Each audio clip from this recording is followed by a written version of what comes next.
waaw salaamaaleykum waa mbokku internet Ngoy TV ñu ngi fii nii ci Thiaroye ànd ak site internet Bakar TV fas yéene fekk ay supporteru Reug Reug laaj leen seen doom naka la waajale combat am dem digganteem ak Gouye Gui bu yàlla suñu borom may ko ndam jawri ñu ngi lay nuyu. waaw tur bi naka la. na voix bi xaw a kii. Mohamed Kane. Mohamed Kane. waaw ñu Reug Reug suñu doom baay la suñu waaw suñu xarit la suñu moom la suñu fépp waaw bokk jaaree nii tamit waaw. ana lan nga ñu mën a wax ci Reug Reug.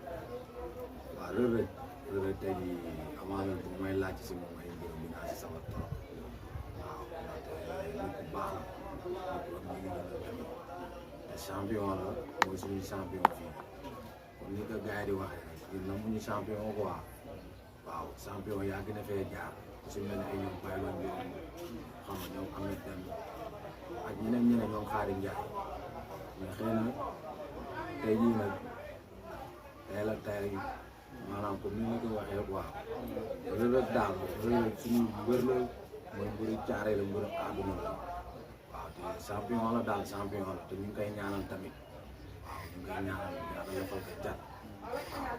naka ngeen doon waajale combat bi. waaw combat bi comme ni ko gars yi doon waajal waaw comme ni ko doon waajal waaw vraiment moom amul comme maanaam dafa nekk nit koo xam ne booy ànd ak moom doo xalaat dara ndaxte làmb lu mu laaj da ngay joxe waaw bu dee wàllu entraînement yi respecté na ko respecté na staffam respecté na ay supporters moo tax na tey jii amaana buy bëri yi suñu xel day gën a dal si moom waaw. Reug Reug tey fan la jëm.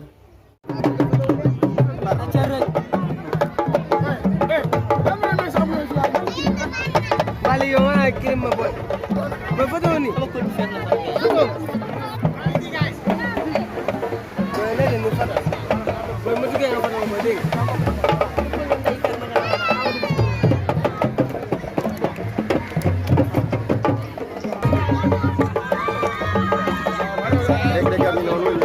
Après sa victoire ñu féetoo ak waa Thiaroye Géej tey mu nekk émotion boo xam ne journée boo xam ne journée populaire mbokku Thiaroye ñëpp ak léegi kenn desul fépp tey foo sonn nañu depuis ce matin ba léegi ñu ngi fi wax dëgg mu ak yu ñu ak yu rafet aussi waxtaan ak ñun saafo jàmm sant ak ñun jàmm sant ak ñun bu baax a baax a baax a baax ba tey amuñu dara la nga xam ne tey am nañ fi liñ koy téye niñ ko xamee woon rek noonu la ñu accueillir depuis ba mu nekkee ndaw nekk làmb ba léegi noonu la ñu accueillir vraiment technique ci côté bu baax vraiment amuñu benn loo xam ne am nañ benn regret.